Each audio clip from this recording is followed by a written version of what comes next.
The regression constraints can turn back time through death.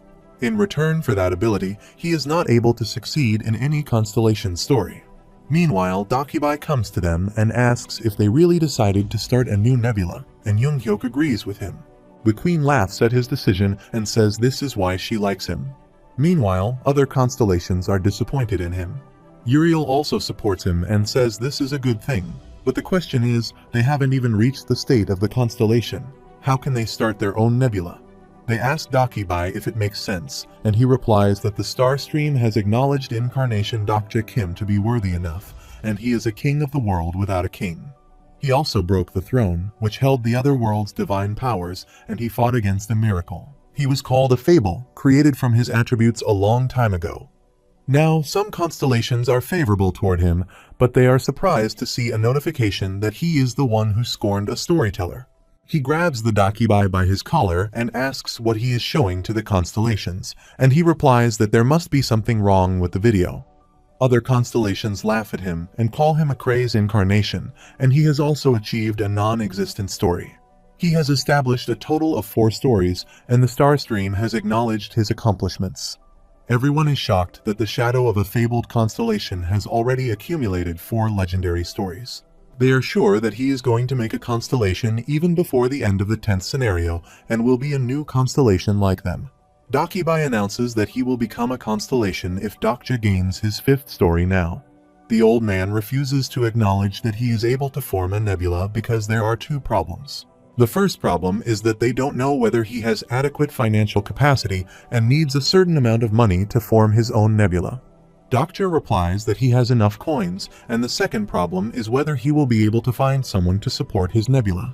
Dokja thinks this is the real challenge because to form one's nebula, one must gain the support of at least 5 constellations.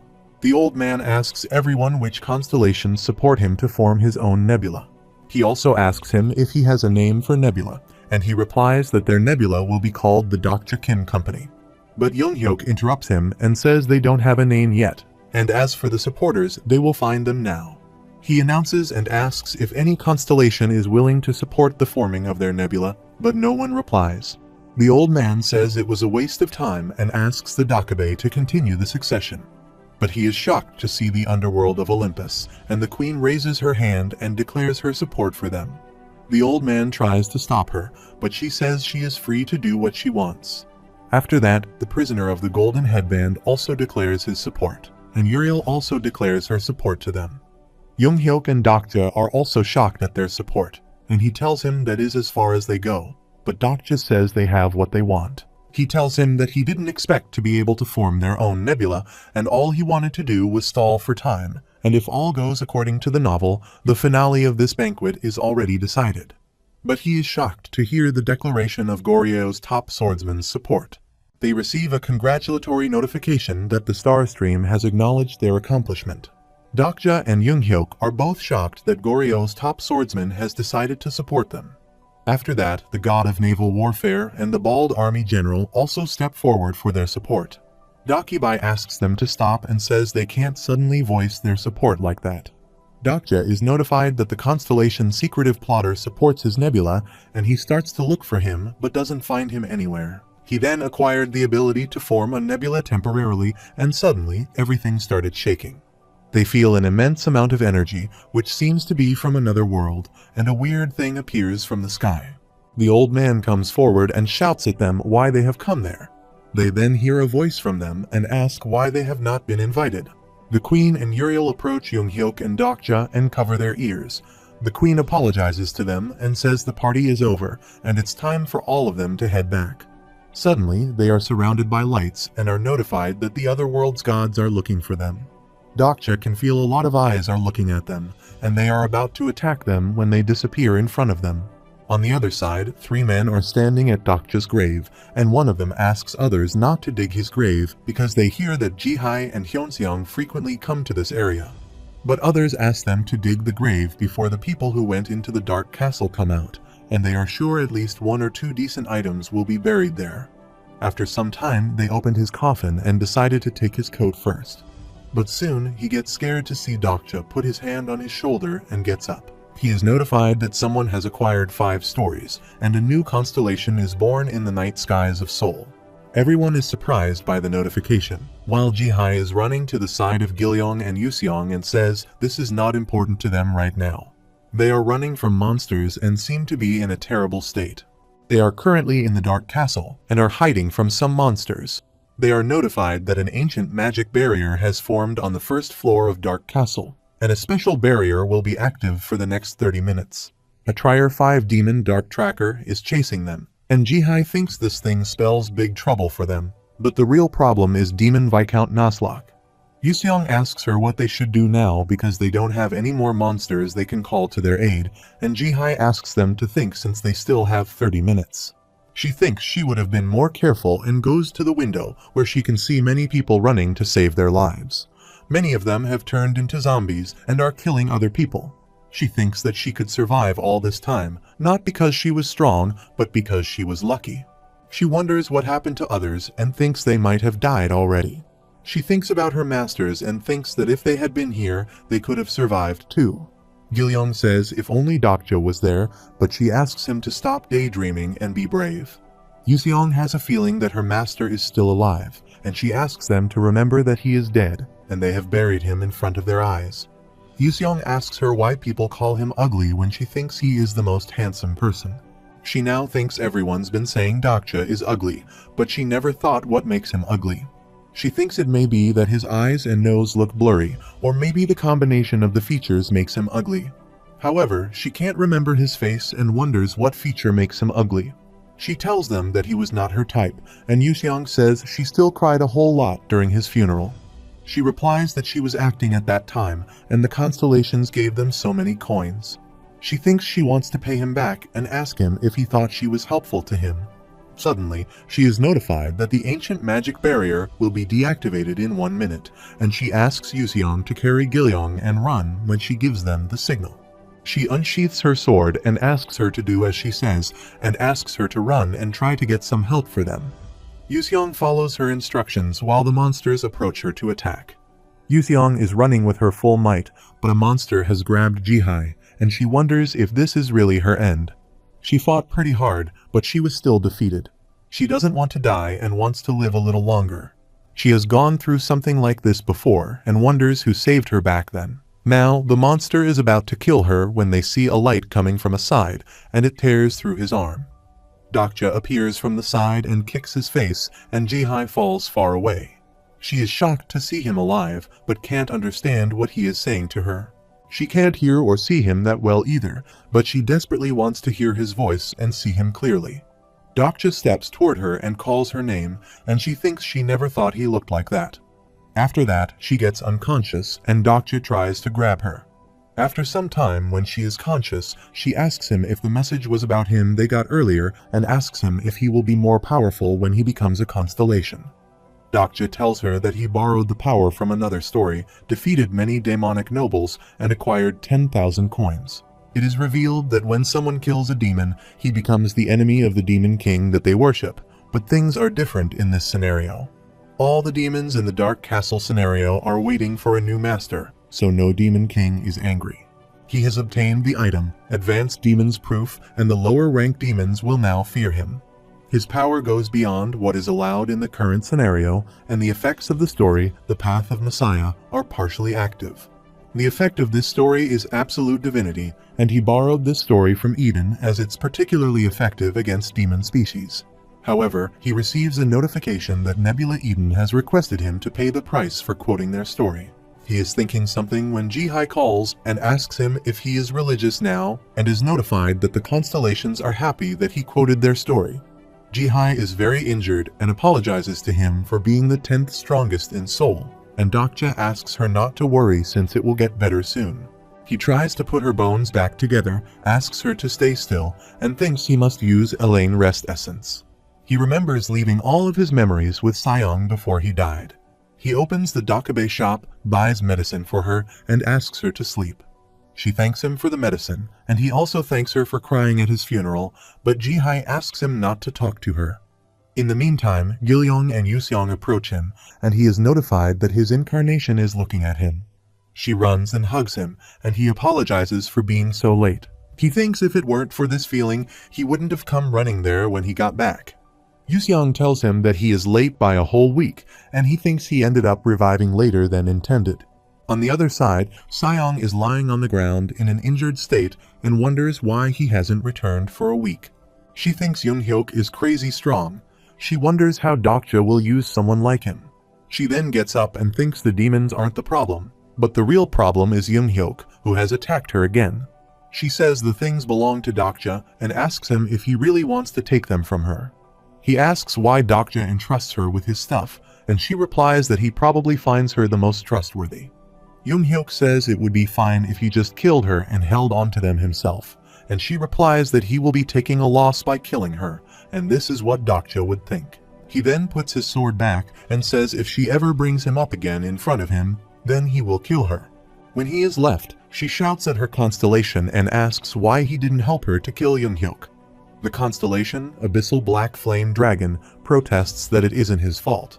She then thinks it is not good that Yoon-hyuk took his sister with him upstairs and thinks Dokja won't like how things are going to turn out.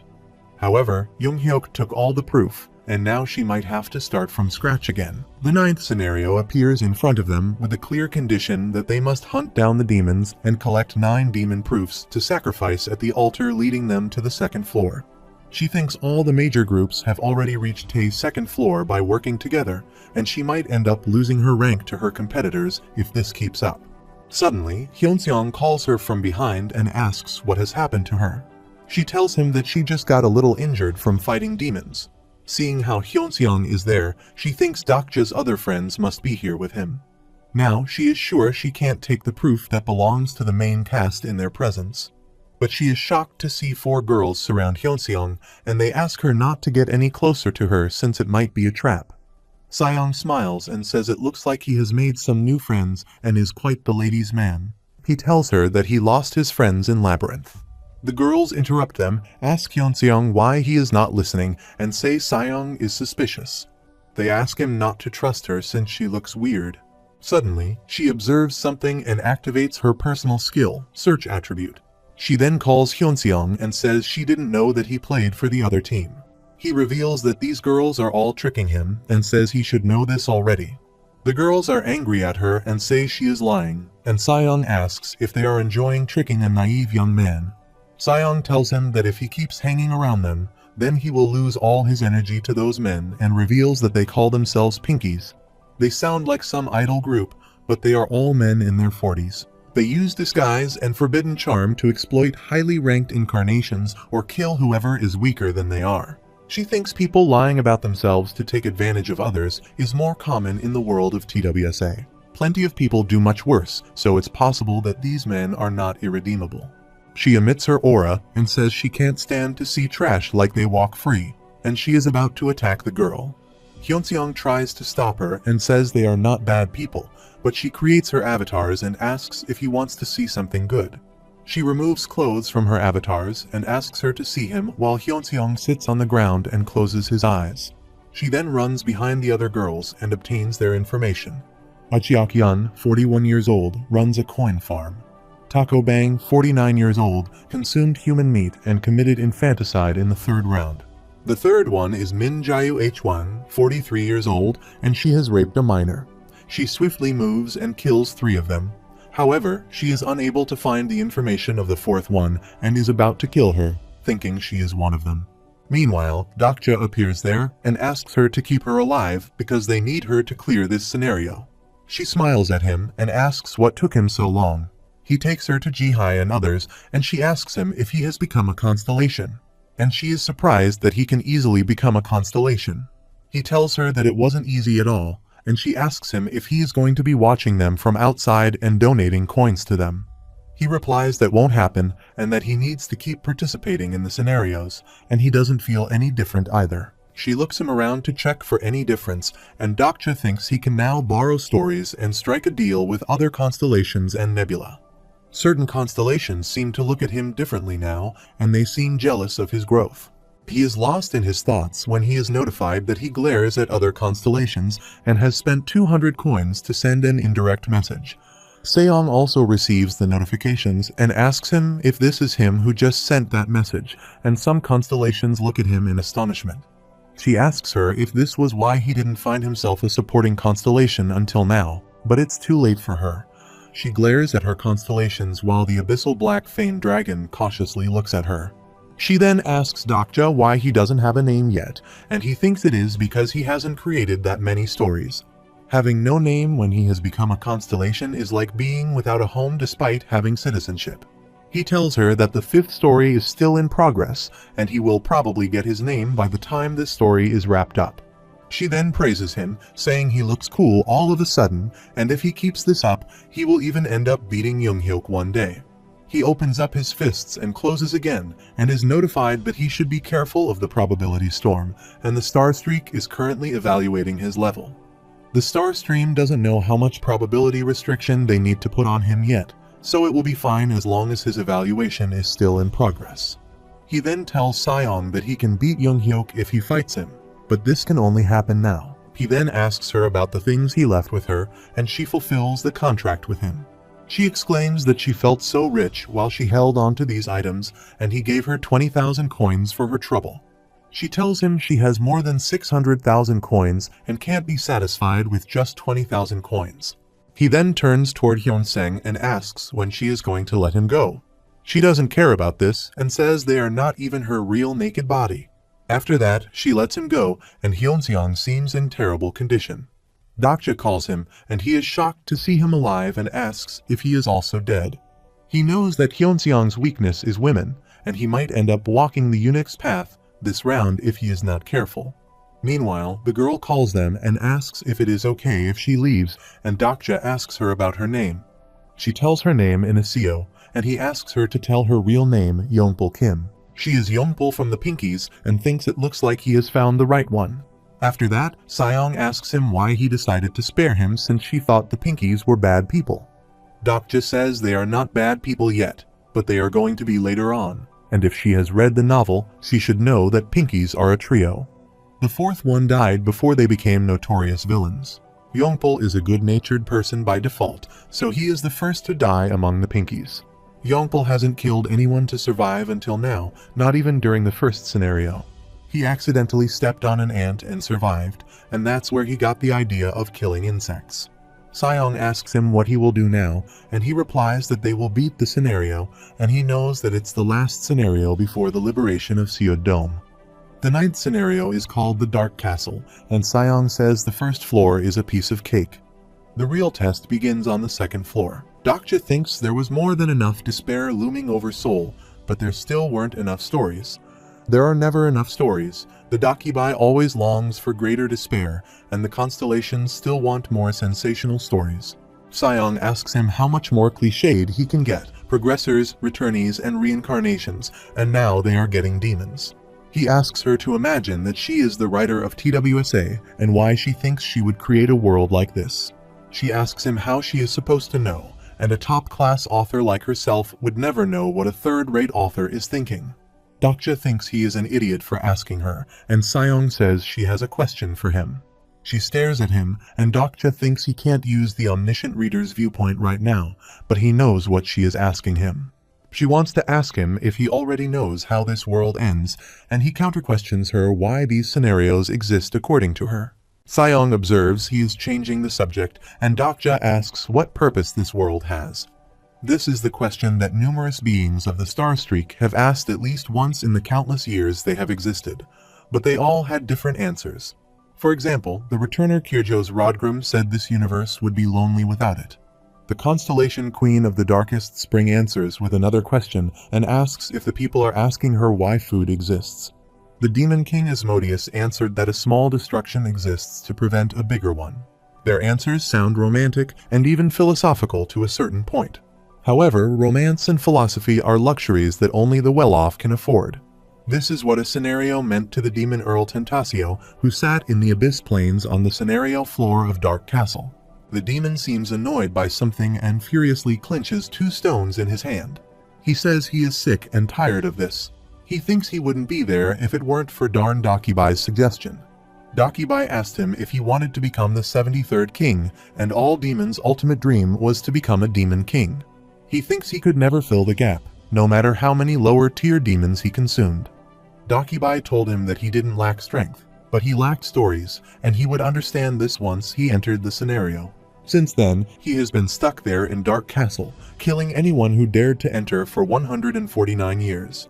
He has become one of the 10 strongest demons on the 2nd floor, but this isn't enough to move him up to the 3rd floor.